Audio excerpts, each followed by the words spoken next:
हमारा देश जिन अकाल की परिस्थितियों से गुजर रहा है और धरती को जो बुखार चढ़ रहा है और जब हमारी हवाएं बदल रही हैं, जिसे हम क्लाइमेट चेंज भी कहते हैं, और महाराष्ट्र का अकाल और इस देश का अकाल अब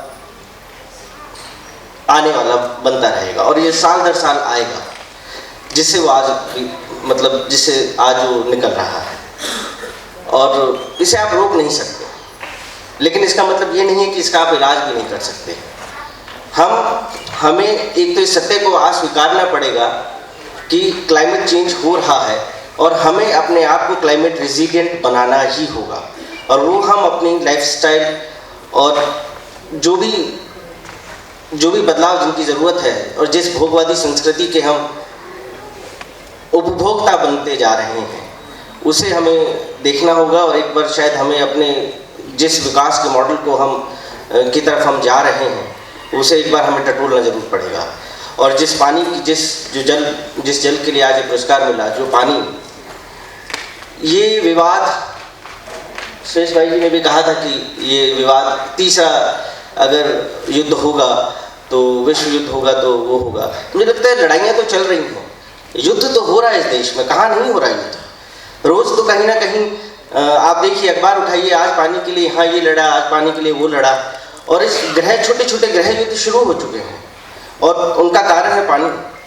वो ग्रह युद्ध शुरू हुए हैं गाँव और शहर के बीच में।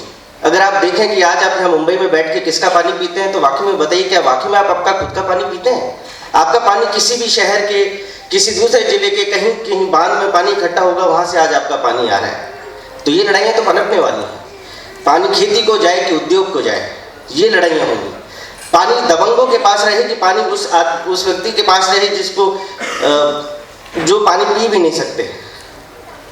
ये लड़ाइयाँ अभी पनप रही हैं और शुरू हो रही हैं।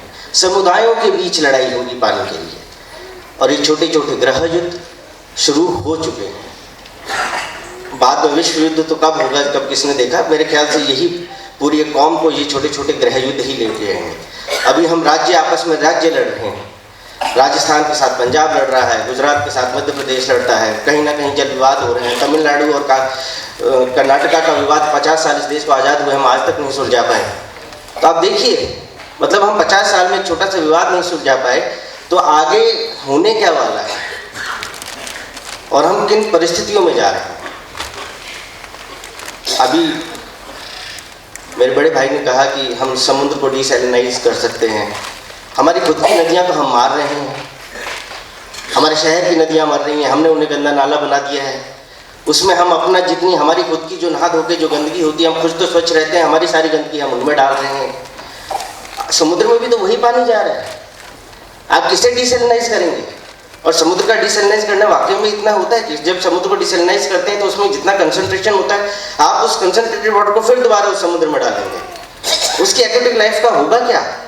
और खैर वो तो बहुत दूर की बात है। मैं तो कहता हूँ जिस पानी को आप साफ करने की बात कर रहे हैं, डिसैलिनाइज करने की बात कर रहे हैं, वो तो आपके खुद के सीवेज का पानी है, आपकी फैक्ट्रियों का पोल्यूशन है।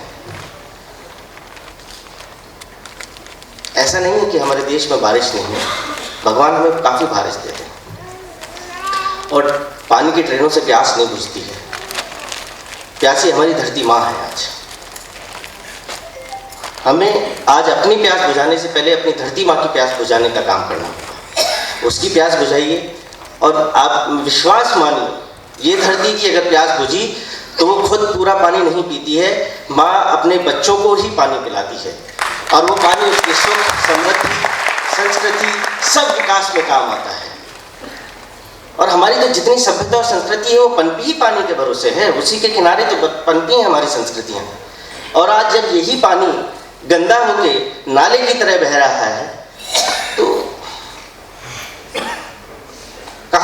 हम कहाँ जा रहे हैं?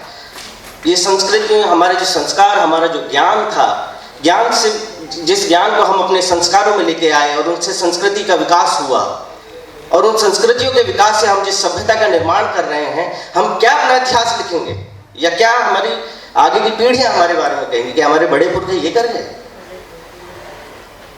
तो इस आज का सबसे बड़ा जो सवाल है, हम शहर बना रहे हैं बड़े बड़े, और हम मजबूर कर रहे हैं हमारे किसान को शहरों में आके मजदूर बनने के लिए। जो हमारा अन्नदाता है वो आज मजदूरी कर रहा है। ये किस विकास की बात कर रहे हैं? हम भले ही अपने स्टेज पर 20 रुपए की बोतल का पानी खरीद के पी सकते हैं, लेकिन वो किसान अपने खेत में 20 रुपए की बोतल से पानी नहीं दे सकता। और ये भी विश्वास मानिए, अगर वो पानी उसके खेत में नहीं अगर गया तो आपके घरों में जो अन्न आता है वो भी नहीं आएगा। आप चाहे करोड़ों रुपए महीना कमाते हो, सारा पैसा फिर आपके उस अन्न को खरीदने में जाएगा जो कि किसी फैक्ट्री में नहीं बन सकता। वो उगेगा उस मिट्टी में ही, उस खाद में और उस धूप में और उस पानी में और उस पसीने में जो किसान का लगता है। वो हमारी फैक्ट्री के एयर कंडीशन कमरों में कभी नहीं बन सकता। और actually this is the very unfortunate part of all this story. We can't produce water, we can't make water. हम उसे सिर्फ कंजर्व कर सकते हैं।